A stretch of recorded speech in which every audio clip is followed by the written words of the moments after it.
Hi everyone, Andrew from Antiskeptic here. I hope you're all doing okay. What a time to be alive. Here I am locked in my studio, kind of trying to be creative, trying to not go crazy, trying to be productive as well. And the thought just occurred to me, if I check my phone on this stand, I hit record and actually start talking about a few different Antiskeptic songs, maybe something interesting will come of it.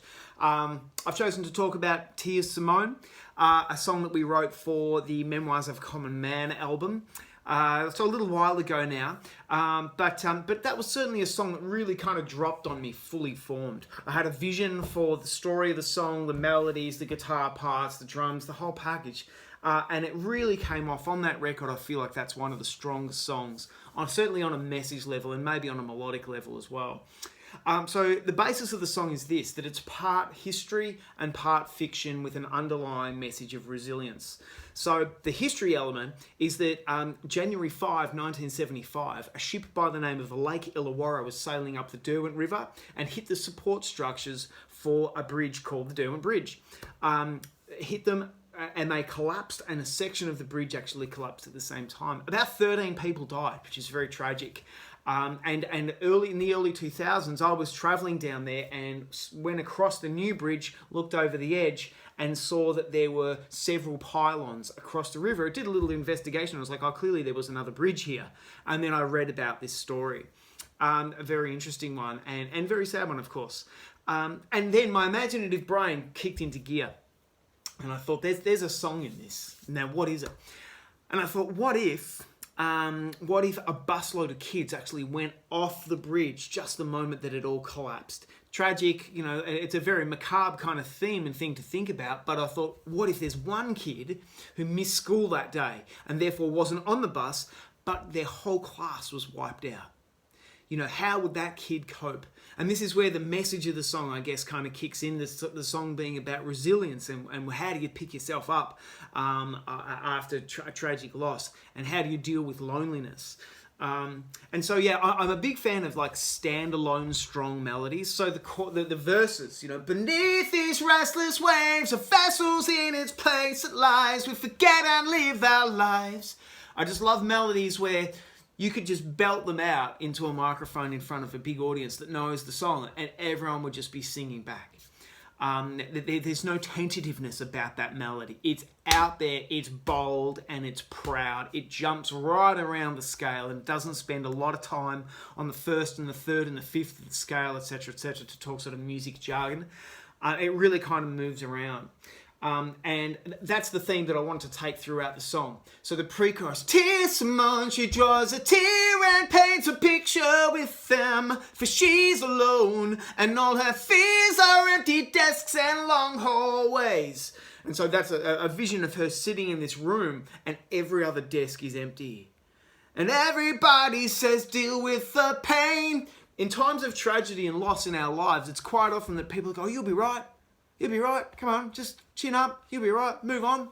And that's not the case. And that's probably not the message that you want to hear. Probably what you want to hear is it's okay that you're in this place, and don't just try and live for the next bit where things are better. Just be in this space, experience it, and embrace the moment, because if you don't, it'll keep popping up year in, year out for good.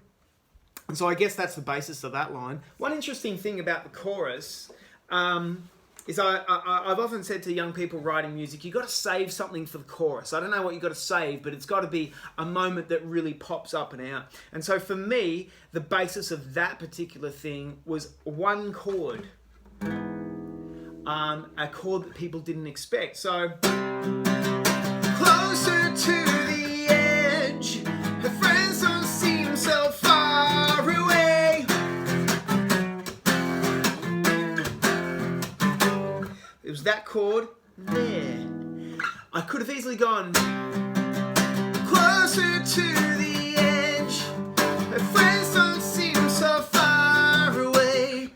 But there was something about this chord which actually inferred a little bit more contemplation, maybe just a touch more tension as well.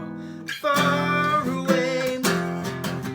And then the riffs chucked in for good measure, so for the catchy value of the song.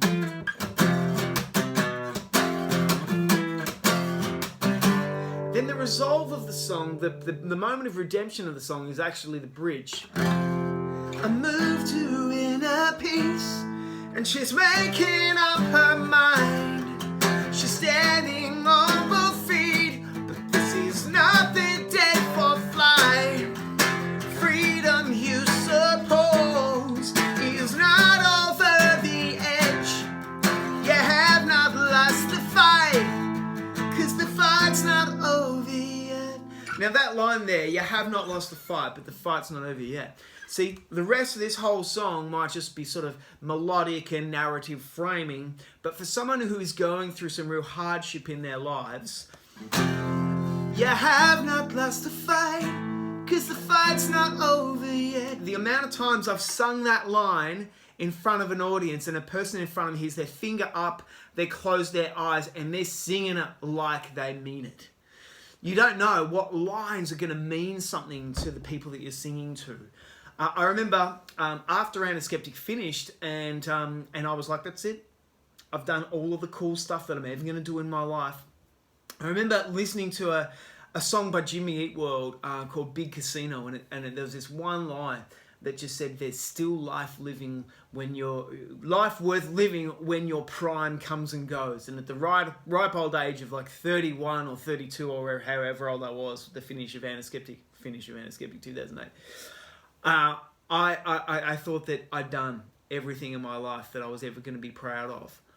But that line just made me think. It just made me think, maybe there's some more stuff for me, some more cool stuff. Sure, it's going to look different, but maybe there's something worth hanging out for. And another cool story about Tears Simone is that I got an email many, many years ago from a young girl who actually lives on the Derwent River. And she emailed me and she actually said, is this song about the collapse of the Derwent Bridge? Because my dad just happened to be walking past and he listened to those lyrics, and would you believe that he was one of the first responders? He listened to the lyrics and he said, I think this song's about the collapse of the Derwent Bridge.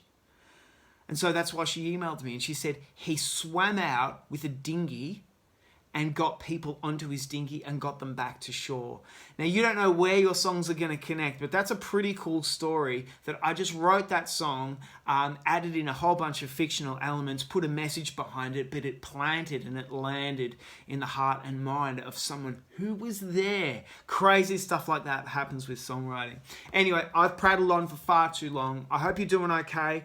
We'll get through this, and I'll see you on the other side. Let me know if there's any other songs you want me to prattle about as well, and I'll try and make it shorter than this one. Peace.